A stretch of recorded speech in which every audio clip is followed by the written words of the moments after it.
இப்போ நம்ம தோட்டத்தில் உள்ள பூக்கள் எல்லாம் பறிக்க போகிறோம். எந்தெந்த வகையான பூ இருக்குன்னு பார்ப்போம். முதல்ல இந்த வெரைட்டி பூ, இதை முதல்ல பறிப்போம்.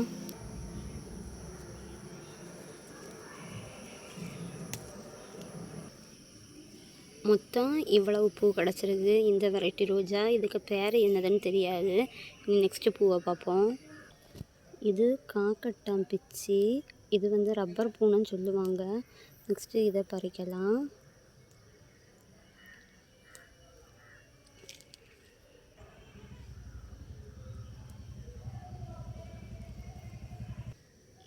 இந்த வெரைட்டியில் இவ்வளவு பூ கிடச்சிருக்குது. இனி நெக்ஸ்ட்டு வெரைட்டி பார்ப்போம்.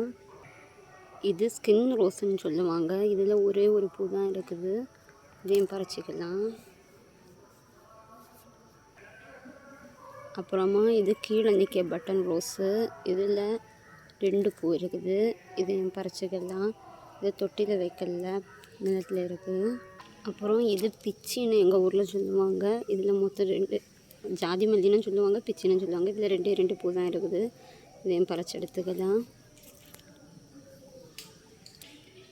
இது ரெட் கலர் பட்டன் ரோஸு.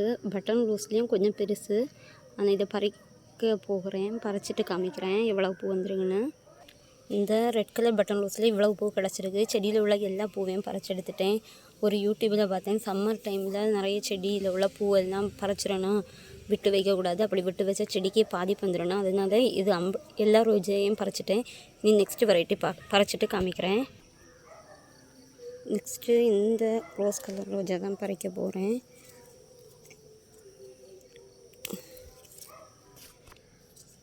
இப்போ பறித்தது இந்த ரோஜா. நான் மொத்தம் இன்றைக்கி அறுவடை பண்ணினது இந்த ரோஜா ஒரு வெரைட்டி ரெட் கலர். இது red colour button rose variety. இது பிங்க் கலர் ரோஜா. அப்புறம் இது வந்து ரப்பர் காக்கட்டான். இது 2 ஜாதி மல்லி இருக்குது. இவ்வளோதான் நான் இன்றைக்கி அறுவடை பண்ணியிருக்கேன். இன்னும் கொஞ்சம் முல்லை மொட்டு இருக்குது, அதையும் பறிச்சிக்கிறேன். இது 4 முல்லை மொட்டு தான் கிடச்சி. இவ்வளவுதான் நான் இன்றைக்கி அறுவடை செஞ்ச பூ. மீதி பூ இன்னும் நிறைய நிற்கிது. அதை நாளைக்கு அறுவடை பண்ணுறேன். அப்போ வீடியோ எடுத்து உங்களுக்கு சென்ட் பண்ணுறேன்.